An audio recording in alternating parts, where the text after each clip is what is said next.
Tim pengawas kasus Senturi DPR tetap kukuh akan memanggil Budiono pada tanggal 18 Desember mendatang. Rekan Eliza Hasan akan mewawancarai Wakil Ketua DPR Pramono Anung yang juga Ketua Timwas kasus Senturi.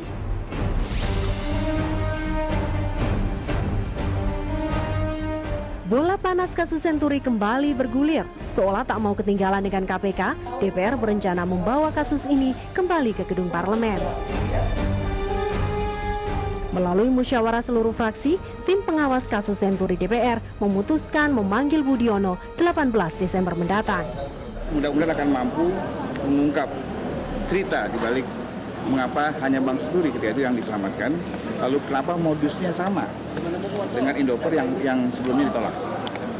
Jadi nanti kita akan menggali, mengeksplorasi penjelasan Tosari soal argumentasi Budiono ketika hendak membelot Bang Indover. Usulan memanggil Budiono sejatinya tidak satu suara. Partai Demokrat menolak karena dinilai bertentangan dengan hasil sidang paripurna DPR. Timwas Senturi ini kan sudah diberikan kewenangan untuk mengawasi kinerja dari KPK begitu. Ya maka lakukan di sana begitu. Dan walaupun kita menyadari bahwa DPR ini adalah lembaga politik yang penting begitu ya, secara konstitusi diakui, tetapi bukan berarti dalam penggunaannya kita bisa semena-mena. Melalui hak angket Senturi tahun 2010, rapat paripurna DPR memutuskan kasus Senturi diserahkan ke ranah hukum. Meski ditolak sebagian kalangan di Senayan, apa alasan Timwas bersikeras membawa kasus Senturi kembali ke DPR? Ya, saat ini saya sudah bersama dengan Wakil Ketua DPR Bapak Pramono Anung. Halo Pak Pramono. Hai Elisa. Pak, ini terkait dengan kasus yang pemanggilan Budiono. Ini kenapa akhirnya Timwas kembali memanggil Budiono? Apa urgensinya ini? Jadi ada hal yang mendasar ketika Pak Budiono menyampaikan secara terbuka mengenai hal-hal yang beliau sampaikan setelah pemeriksaan di KPK. Karena apa yang beliau sampaikan berbeda dengan apa yang beliau jelaskan ketika dipanggil Senturi, tim angket Senturi pada waktu itu. Memang benar bahwa Timwas Senturi ini tugas paling utamanya adalah untuk mengawasi hal yang berkaitan dengan penegakan hukum, terutama KPK, kepolisian, dan juga kejaksaan. Tetapi kan tidak menutup kemungkinan, menurut teman-teman anggota fraksi yang ada, dari 9 fraksi sebenarnya mayoritas sepakat untuk meminta klarifikasi dari apa yang disampaikan beliau. Misalnya beberapa hal berkaitan dengan bailout, beliau tidak menggunakan istilah bailout tetapi menalangi ataupun mengambil alih. Dan juga Pak Budiono menyampaikan bahwa yang bertanggung jawab itu adalah LPS. Karena itu keterangan berbeda dengan apa yang disampaikan ketika di tim angket Senturi pada waktu itu. Iya, banyak yang menyatakan juga sebenarnya kasus ini sudah dilimpahkan ke KPK dan DPR nampaknya tidak mau kalah dengan KPK dan memanggil Budiono. DPR tidak mempunyai kewenangan untuk penegakan hukum. Penegakan hukum sepenuhnya menjadi kewenangan KPK. Jadi ini tidak mengganggu proses hukum yang dilakukan. Jadi ada 3 KPK. hal yang perlu disampaikan ya. Hal yang berkaitan dengan kejahatan perbankan, maka itu diselesaikan oleh kepolisian, termasuk money laundering dan sebagainya. Kepolisian dan kejaksaan tugasnya itu. Tetapi hal yang berkaitan dengan tidak pidana korupsi kan di KPK, di ranah KPK. Yeah. Nah, kalau Pak Budiono kemarin tidak menyampaikan statement tersebut, saya yakin teman-teman tidak ada ruang untuk katakanlah berkeinginan untuk memanggil Pak Budiono. Nah, saya sebagai pimpinan Timwas hanya memfasilitasi untuk mempertemukan berbagai pendapat yang muncul di dalam Timwas tersebut. Dalam pembahasan pada hari Rabu yang lalu, mayoritas sebenarnya 8 fraksi itu bulat dan 1 fraksi Demokrat tidak menolak, hanya memberikan catatan. Sehingga kami menganggap bahwa keputusan untuk pemanggilan Pak Budiono ini musyawarah mufakat. Tetap harus dilakukan seperti itu karena ya karena proses ini sudah diputuskan ya akan dilakukan. Nah ini kalau kita lihat lagi bahwa memang dinyatakan ya memang KPK dan DPR ini ada perbedaan, tapi sebenarnya tujuan dari pemanggilan ini apa sih? Yaitu untuk mengklarifikasi pernyataan Pak Budiono. Karena adanya perbedaan itu. Perbedaan kan, dan perbedaan itu mendasar. Maka dengan demikian teman-teman menganggap bahwa perlu dipanggil karena ini tidak masuk dalam substansi penegakan hukum, tetapi menyangkut plose misalnya keputusan PBI, keputusan Bank Indonesia pada waktu itu, peraturan Bank Indonesia pada waktu itu. Nah, apa yang disampaikan dengan apa yang ketika itu dijelaskan di dalam tim angket itu berbeda. Jadi itu sebenarnya yang akan dilakukan. Itu yang akan dicari. Iya. Oke, kembali lagi ke yang tidak Anda bilang musyawarah mufakat dan hanya satu fraksi yang memberikan catatan. Demokrat tidak menolak. Tidak menolak, tapi Iya, memberikan catatan. Catatannya adalah agar dipanggil terlebih dahulu KPK, kepolisian dan kejaksaan pada Rabu ini, baru kemudian berikutnya. Jadi tahapan itu akan terjadi karena memang Rabu ini adalah jadwal KPK, kepolisian dan kejaksaan.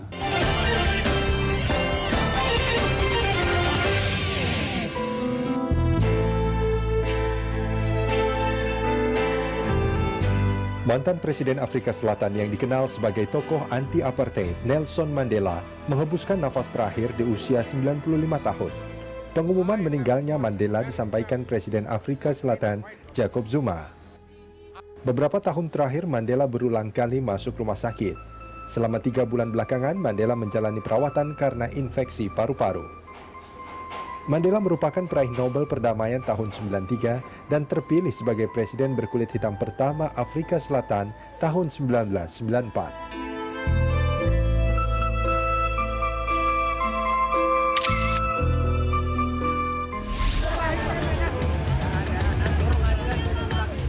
Terpidana suap Wisma Atlet Muhammad Nazarudin tidak pernah jauh dari pusat perhatian. Kini Nazar mengaku diancam dibunuh politisi Partai Golkar, Setia Novanto. Kicauan Nazar terkait markup proyek EKTP sebesar 2,5 triliun rupiah dari total nilai proyek 5,9 triliun rupiah. Nazar menuding Setia Novanto terlibat dalam pembagian jatah proyek EKTP.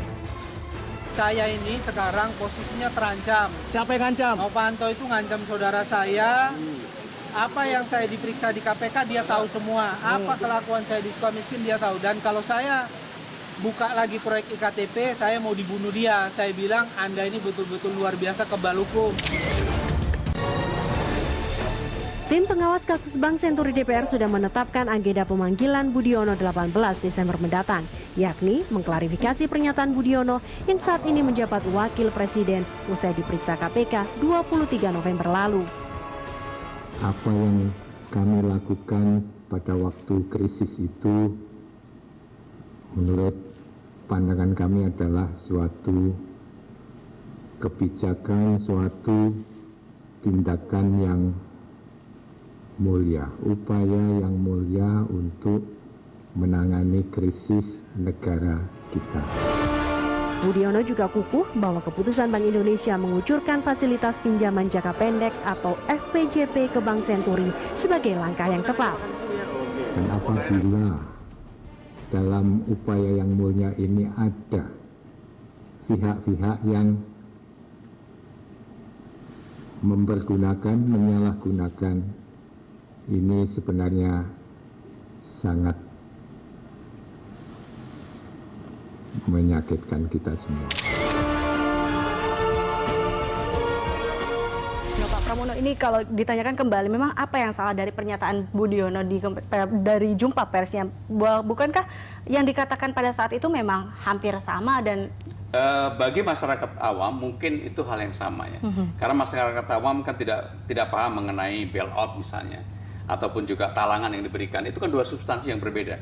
Karena pada waktu itu yang disampaikan adalah mengenai bailout. Kemudian sekarang kan berubah memberikan, menyelesaikan, menalangi persoalan yang ada. Yang kedua, hal yang berkaitan dengan bagaimana keputusan PBI itu dilakukan. Dan yang lebih utama sebenarnya, teman-teman saya yakin tidak mau masuk pada wilayah ranah hukum.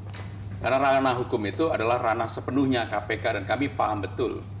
Maka pemanggilan itu semata-mata untuk mengklarifikasi hal-hal yang disampaikan, termasuk ketika Pak Budiono menyampaikan yang bertanggung jawab sebenarnya bukan Bank Indonesia.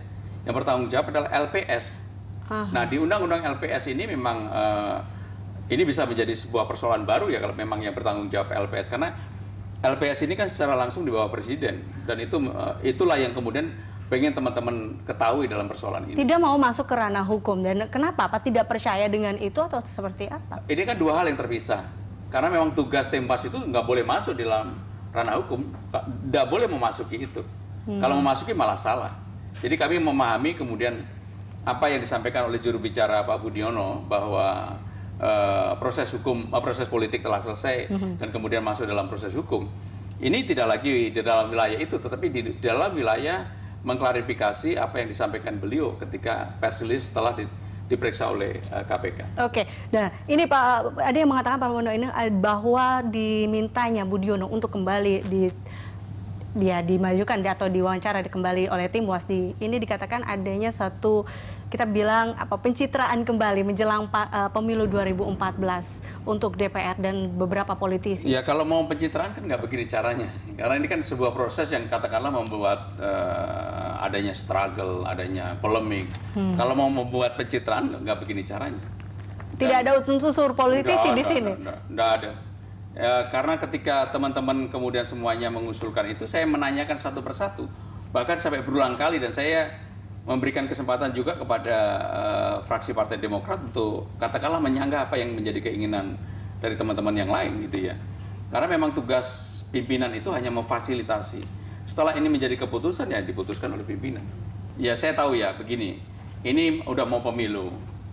Kalau di dalam internal pemerintahan, karena partai saya kebetulan di luar pemerintahan, itu solid kompak, ini nggak akan terjadi. Ini persoalan sebenarnya di dalam tubuh pemerintahan sendiri, karena yang begitu getol untuk mendorong memanggil, terus terang ya di dalam pemerintahan sendiri.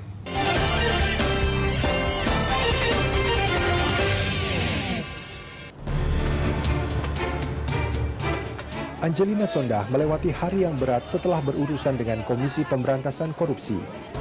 Usai diperiksa sebagai saksi dalam kasus Muhammad Nazarudin di Pengadilan Tipikor, mantan anggota DPR dari Demokrat itu pingsan.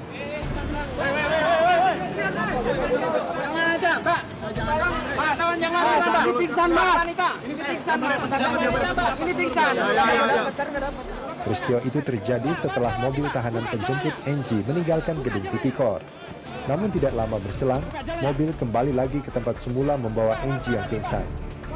Sudah divonis 12 tahun penjara oleh Mahkamah Agung dalam kasus suap proyek di Kemendiknas dan Kemenpora, NG masih harus diperiksa sebagai saksi perkara yang melibatkan bekas koleganya, M. Nazarudin.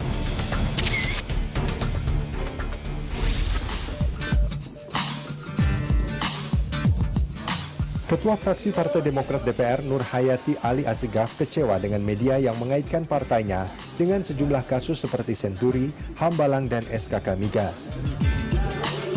Dalam jumpa pers di gedung DPR, Nur Hayati dengan tegas menyebut itu semua merupakan fitnah yang keji. Nur Hayati juga menyinggung soal pemberitaan media yang mengaitkan Bunda Putri dan Bu Pur dengan Cikias. Mengenai masalah Bunda Putri, apalagi sekarang dikait-kaitkan Bunda Putri dengan Bu Purnomo. Ini adalah fitnah yang keji. Ya, kalau tidak tahu siapa sosok Bunda Putri, tanyakan ke KPK, tanyakan ke pengadilan, tanyakan kepada Pak Lutfi Hasan, tanyakan kepada Pak Hilmi, tanyakan kepada Pak Suswono. Undangan tim pengawas kasus bailout Bank Senturi DPR tak digubris oleh Budiono. Melalui akun Twitternya @Budiono, mantan Gubernur Bank Indonesia itu memastikan tidak akan memenuhi panggilan DPR. Alasannya, proses politik kasus Senturi di DPR telah usai karena telah dilimpahkan ke penegak hukum. Melalui juru bicaranya Yopi Hidayat, Budiono menolak datang karena tak ingin mengganggu proses penegakan hukum di tangan KPK. Panggilan tim WAS DPR dianggap bertentangan dengan hasil rapat paripurna DPR yang telah melimpahkan kasus ini ke KPK. Bukan hal yang baru, sudah pernah diserahkan ke BPK dan sebagainya. Dan memang surat itu hanyalah standar operasi prosedur ya, SOP, standard operating prosedur. Setelah rapat Dewan Gubernur membuat keputusan, maka untuk pelaksanaan teknisnya dibuatlah surat kuasa supaya orang-orang BI bisa menyelenggarakan keputusan rapat Dewan Gubernur itu. Pak Pramono, ini kalau kita lihat menurut juru bicaranya di akun Twitternya dan kita juga lihat di media dikatakan bahwa Pak Budiono enggan datang untuk menemui Tewas Senturi ini yang akan dilakukan 18 Desember ini. Tanggapan Anda, Pak? Ya, secara politik Pak Budiono mempunyai hak politik dan hak itu akan beliau gunakan. Tentunya kami juga menghargai kalau beliau kemudian menyampaikan itu. Tetapi kan DPR sesuai dengan peraturan yang dimiliki oleh DPR berwenang untuk memanggil siapapun. Yang akan saya pikirkan kalau ini beliau tidak hadir pasti ada kegaduhan yang terjadi ya. Kalau memang itu masing-masing siap dengan kegaduhan ya monggo-monggo saja. Nah, iya, nanti kalau bagaimana jika akhirnya 18 Desember itu Pak Budiono tidak datang? Ya nanti kita lihat tanggal 18 Desember, tidak perlu berandai-andai. Tetapi yang jelas bahwa sekarang proses pemanggilan dan sebagainya sedang dipersiapkan.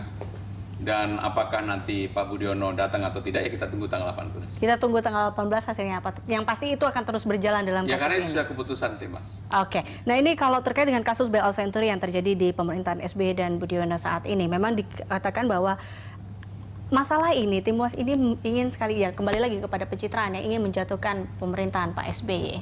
Saya nggak melihat ya terlalu jauh hal itu. Sebab kos untuk menjatuhkan pemerintah, karena kita lihat ini semakin kos untuk dekat menjatuhkan pemerintahan sangat mahal, terlalu mahal dalam era demokrasi. Saya termasuk akan mengatakan dan akan berada di depan. Kalau memang pemerintahan ini nggak salah apa-apa ya harus selesai dengan pemilu. Dan kalau kemudian publik tidak puas dengan pemerintahan ini, hukumannya apa? Bukan dijatuhkan, dalam pemilu tidak dipilih kan begitu saja. Partainya, orang yang dicalonkan oleh partainya. Dan demokrasi ya begitu, untuk memberikan hukuman kepada orang yang katakanlah tidak dijatuhkan tapi dihukum melalui pemilu. Jadi di sini tidak ada ya? Nggak ada, serahkan pada rakyat mau milih lagi atau nggak milih lagi ya terserah rakyat. Begitu. Tetap politik bersih ya, tidak ada saling menjatuhkan? Nggak, saya nggak yakin.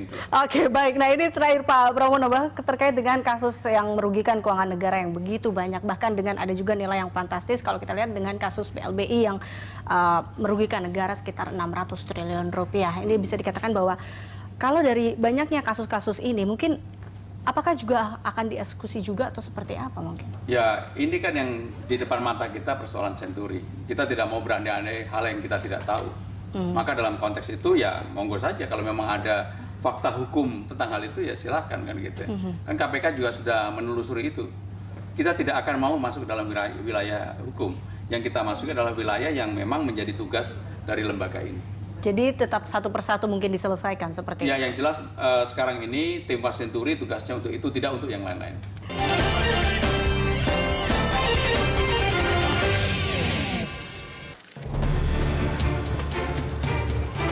Mantan Presiden PKS Lutfi Hasan Ishak divonis 16 tahun penjara dan denda 1 miliar rupiah.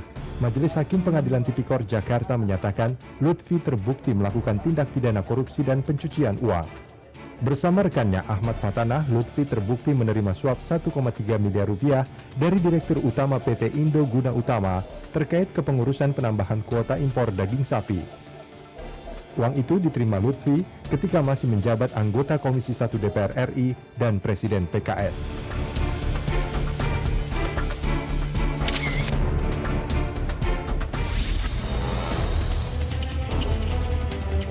Setelah menjerat Tubagus Hairiwardana alias Wawan, KPK mengusut sejumlah kasus di Banten, antara lain kasus alat kesehatan, bantuan sosial, dan infrastruktur daerah.